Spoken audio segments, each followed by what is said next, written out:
성경 말씀은 누가복음 7장 11절로 17절의 말씀입니다. 그 후에 예수께서 나인이란 성으로 가실새 제자와 많은 무리가 동행하더니 성문에 가까이 이르실 때에 사람들이 한 죽은 자를 메고 나오나 이는 한 어머니의 독자요 그의 어머니는 과부라. 그 성에 많은 사람도 그와 함께 나오거늘 주께서 과부를 보시고 불쌍히 여기사 울지 말라 하시고 가까이 가서 그 관에 손을 대시니 맨 자들이 서는지라. 예수께서 이르시되 청년아 내가 내게 말하노니 일어나라 하시매 죽었던 자가 일어나 앉고 말도 하거늘 예수께서 그를 어머니에게 주시니 모든 사람이 두려워하며 하나님께 영광을 돌려 이르되 큰 선지자가 우리 가운데 일어나셨다 하고 또 하나님께서 자기 백성을 돌보셨다 하더라. 예수께 대한 이 소문이 온 유대와 사방에 두루 퍼지니라. 아멘. 네, 오늘은 이 본문의 말씀으로 예수님을 가까이 하면 이런 제목으로 말씀을 나누면서 오늘 나인성의 한 과부의 아들이 죽었습니다. 그래서 그들은 슬퍼하며 이제 상녀를 메고 마을 바깥으로 나올 때에 예수님은 제자들과 함께 그 마을에 복음을 전하기 위해서 들어가는 중에 마주치게 되었습니다.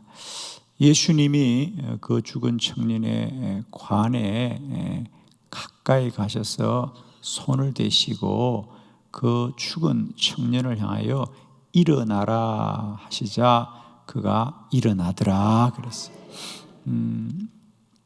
죽은 자도 주님 만나면 살아나는 것이죠. 오늘 저는 이 본문의 말씀으로 예수님을 가까이 하면 우리에게 어떤 놀라운 일이 일어나는가 말씀을 함께 보면서 신앙생활은 우리가 얼마나 훌륭한 존재로 변화되는가 그것이 아니고요, 우리가 얼마나 더 예수님을 가까이 하는가 그게 믿음이죠. 자, 우리는 예수를 믿으면서 우리가 무엇을 해야 하는지를 꼭 잘 아셔야 됩니다. 자, 우리가 다른 이방 종교와 우리가 복음을 믿고 예수 그리스도로 사는 것의 차이는 분명합니다. 이방 종교에서는 사람이 더 훌륭해지려고 수련도 하고 참선도 하고 도도 닦고 공부도 하고 이것이 이방 종교입니다. 그래서 이방 종교는 사람이 스스로 더 훌륭해져야 된다고 생각합니다. 왜?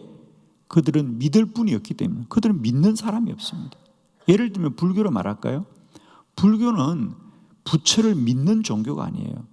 여러분 잘 아셔야 됩니다. 불교를 믿는 그들은 부처를 믿는 사람들이 아니고 그들이 다 부처가 되려고 하는 사람들이에요. 우리는 예수가 되려고 하는 게 아니에요. 우리는 예수 그리스도로 말미암아 구원을 받는 거예요. 그래서 우리에게는 은혜가 그렇게 중요한 거예요.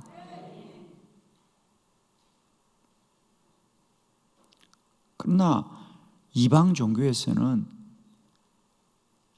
그들이 스스로 더 훌륭해지고 그들이 더 발달하고 그들이 더 나아질 수 있다고 보는 거예요. 대단히 죄송한데 우리는 사람이 나아져요 안 나아져요? 얘기해요 빨리. 철이 들어요 안 들어요? 참 말하기 곤란하네.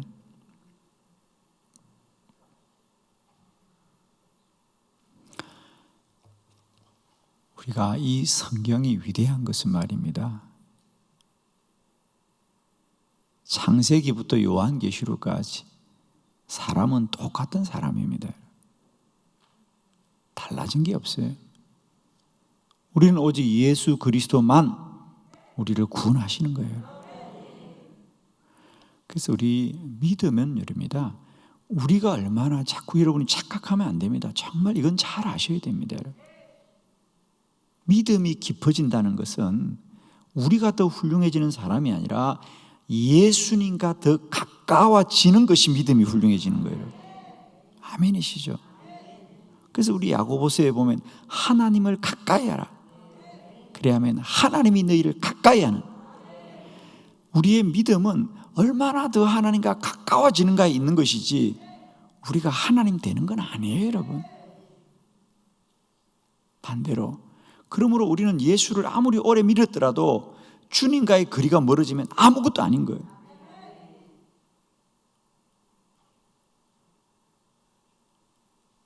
저는 그것을 늘 난로의 비유를 드는데, 어떤 사람이라도 추운 날 난로 가까이 가면 몸이 따뜻해지는 거예요. 그래서 우리가 난로 가까이 있으면 우리가 뭐라 그래요? 아우 더워 그래요. 그래서 난로를 좀 멀리 하면 금방 몸이 식어져요. 그것을 통해서 우리가 깨닫는 것은 난로 가까이 아무리 오래 있어도 난로를 떠나면 금방 몸은 식는 거예요. 그러므로 우리는 늘 난로 가까이 있어야만이 몸이 따뜻해지는 것이지, 내가 오늘 하루 종일 난로 가까이 있었네, 그런다고 내가 난로를 멀리 한다고 몸이 뜨거워지느냐? 금방 식습니다. 신앙은 하나님을 가까이 하는 것이고 예수님을 가까이 하는 그 믿음의 방편, 그래서 우리가 주님과 하나님과 함께 가까이 하는 방편, 예배 드리는 방편, 기도하는 방편, 말씀을 가까이 하는 방편, 이것이 이제 우리 방편이죠. 그 중에서 가장 귀한 방편이 예배 드리는 거죠. 자, 그리고 우리가 기도하는 거죠. 말씀 보는 거죠. 말씀이 하나님이시니까.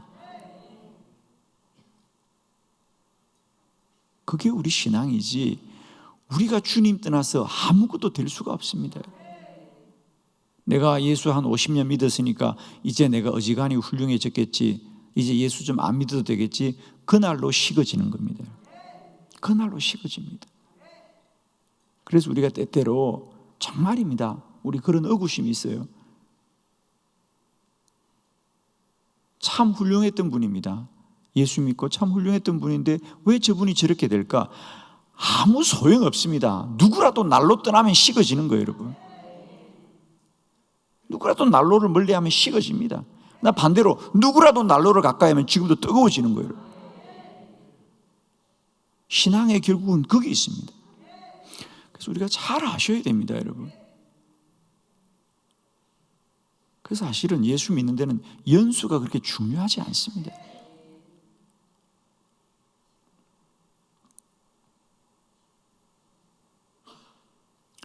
예수님을 가까이 하라. 하나님을 가까이 하라. 그러면 하나님이 너희와 가까이 하신다. 신앙은 오늘도 하나님과 더 가까워지는 것이다. 더 가까워지는 것이다. 그 가까워짐을 지키는 거. 우리는 다른 거 할 거 없어요. 어떻게 하면 내가 하나님과 더 가까이 할 수 있느냐? 어떻게 하면 내가 하나님과 떨어지지 않을 것인가? 그게 우리의 요체입니다. 그것만 하면 우리는 사는 거예요, 그죠? 자,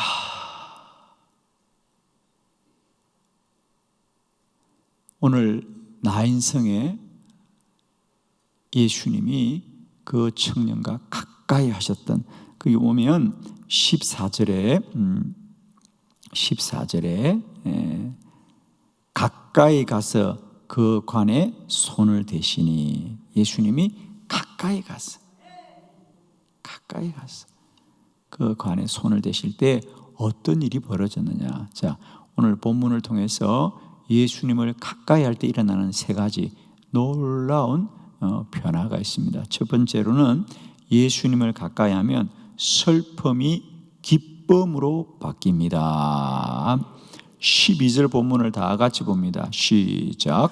성문에 가까이 이르실 때에 사람들이 한 죽은 자를 메고 나오니 이는 한 어머니의 독자요 그의 어머니는 과부라.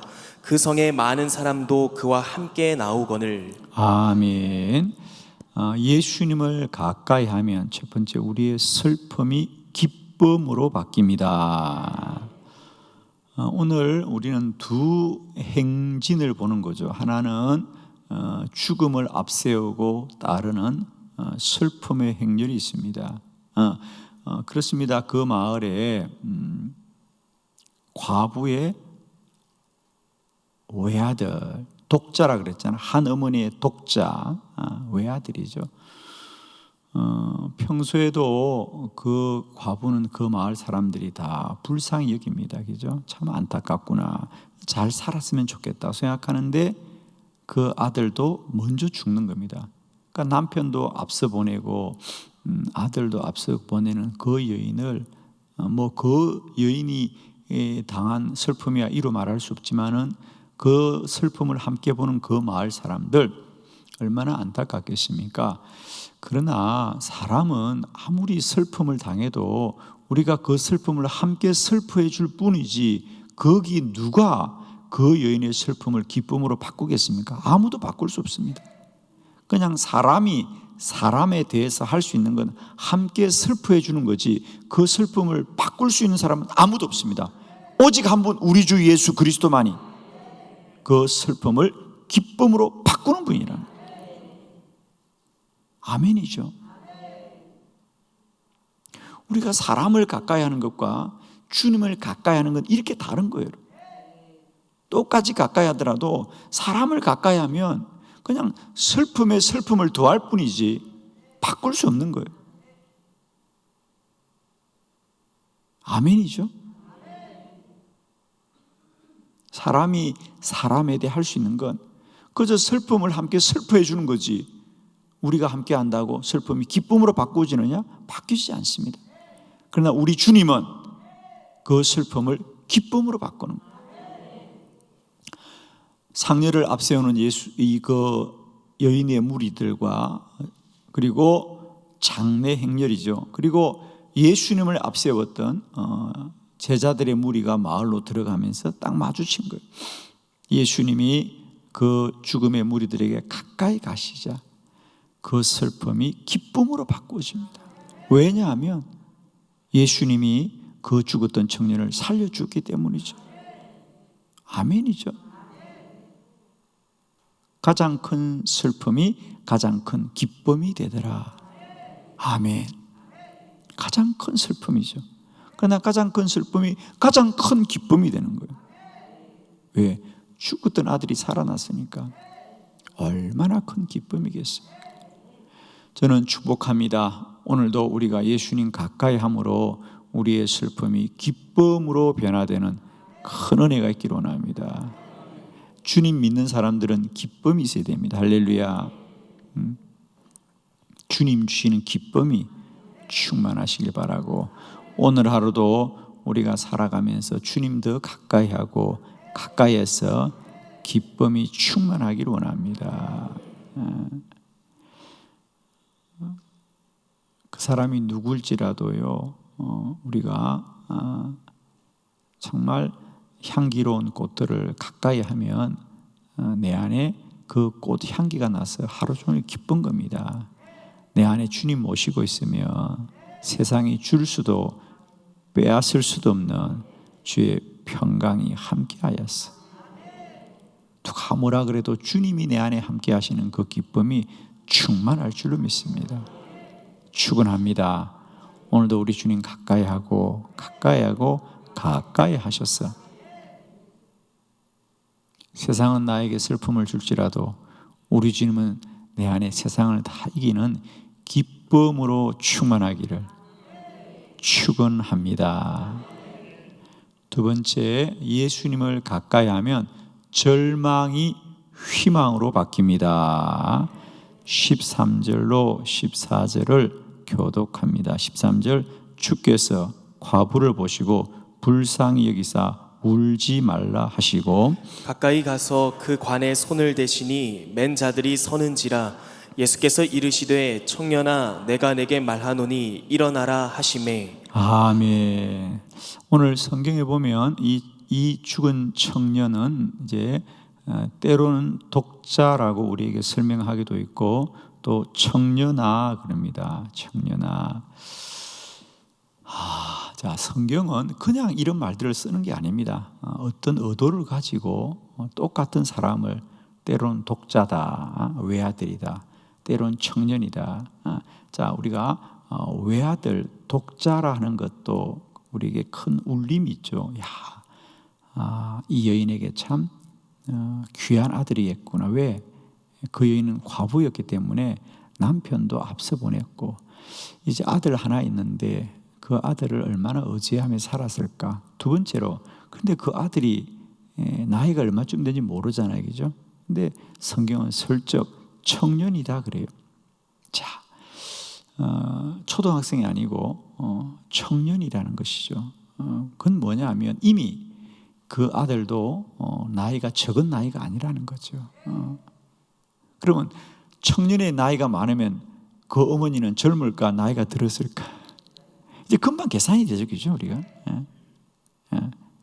금방 그것이 딱 느껴지잖아요, 그죠? 얼마나 그 아들을 의지하였을까, 그죠?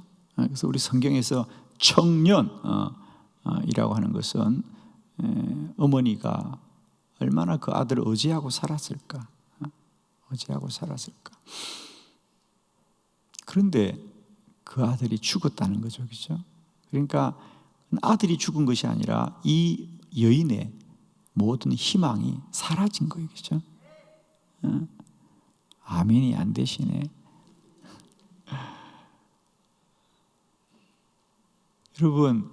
여러분 집에 함께 있던 아이들이 자라서 출가만 해도, 그죠? 가정을 깔아 세워서 분가해도 얼마나 서운합니까? 그 아들, 딸들이 우리 부모들에게는 큰 의지가 되잖아요, 그죠? 특히 어머니에게. 어머니는 더 그렇습니다. 아들에 대한 의지는 커요, 그죠? 저도 뭐 이렇게 남자니까 저는 별로 아들에게 의지하는 게 별로 없어요. 그런데 아내는 달라요. 아내는 보니까 우리 큰아들을 의지하더라고요. 그래서 걔가 없으면 어떻게 할 줄을 몰라. 하신 건 놀랍더라고요. 그러니까 오늘 이 여인에게 그 아들이 죽었다고 하는 것은 단순히 죽음이 아니라 그 여인의 모든 희망이 사라진 겁니다. 그렇죠? 내가 이제 어떻게 살지? 내가 어떻게 살지? 그런데 우리 주님이 그 아들을 다시 살려주셨어요. 절망이 희망으로 바뀝니다. 다시 살 길이 열리는 거예요, 여러분. 아멘이죠. 여러분, 내가 산을 향하여 눈을 들리라. 나의 도움이 어디 있을꼬? 희망이 없는 사람입니다. 내가 산을 향하여 눈을 들리라. 나의 도움이 어디 있을꼬? 도움을 찾는 거예요. 그런데 나의 도움은 다른 데서 오는 것이 아니라 천지를 지으신 여호와에게서로다.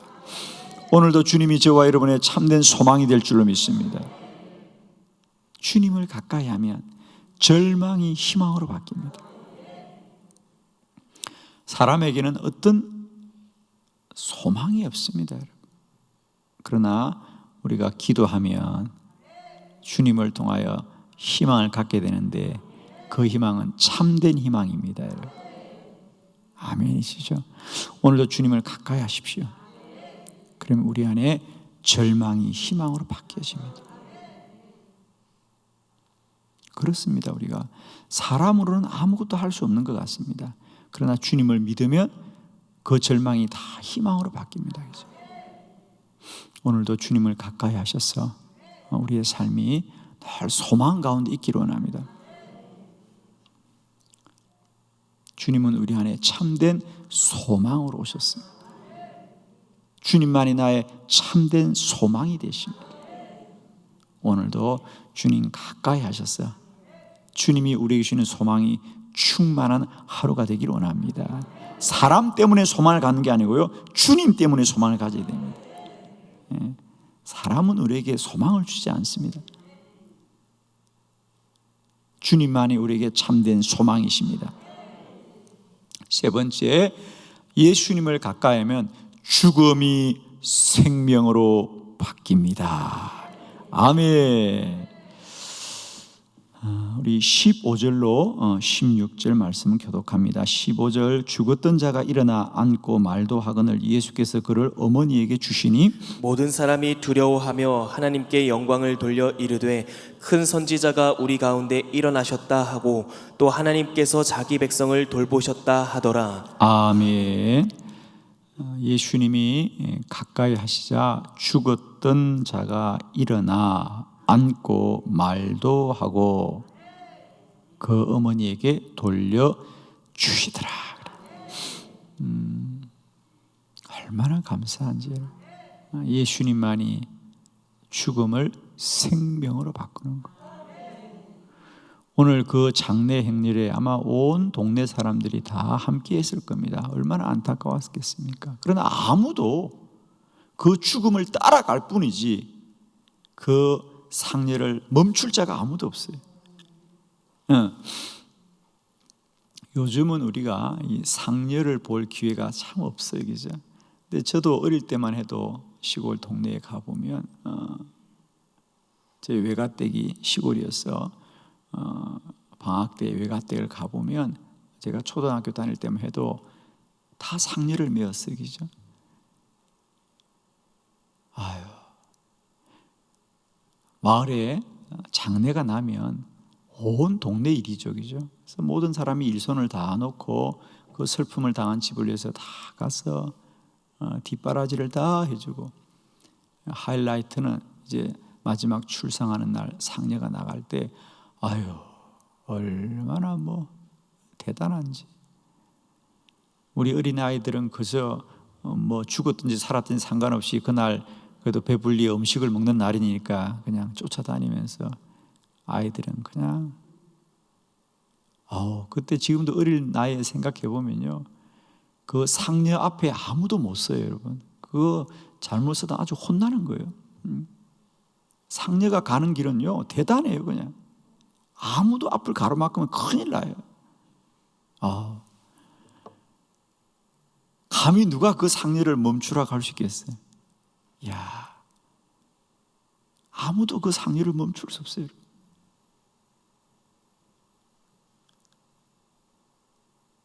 그 죽음의 길을 누가 막냐고요, 여러분. 그런데 주님이 그 상례를 멈추는 겁니다. 사망아 멈추라, 죽음아 멈추라. 예수 그리스도는 우리의 영원한 사망을 멈추게 하시는 겁니다. 에베소서 2장 1절에 주님은 허물과 죄로 죽었던 너희를 살리셨다다 그래요. 우리 주님은 이 나인성의 과부의 아들의 육체의 죽음만 살리신 것이 아니라 온 인류의 모든 심령들을 살리신 주님이시다. 그는 허물과 죄로 죽었던 너희를 살리신 분입니다. 우리 주 예수 그리스도만이 죽음을 생명으로 바꾸신 분이시다. 오늘도 우리 안에 우리 주님이 함께 하시는 생명이 충만하게 역사하셨어. 죽음이 생명으로 바뀔 때 이 나인성 과부는 육적으로 살았지만 저와 여러분은 영으로 다시 살게 되었습니다.